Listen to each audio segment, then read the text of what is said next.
Cara jinakin slime-nya. Pertama-tama kita bikin dulu. Dijinakkan guys.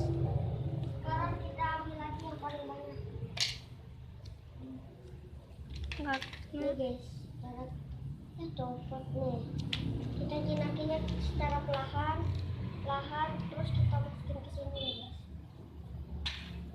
Cara 5 menit bergantian.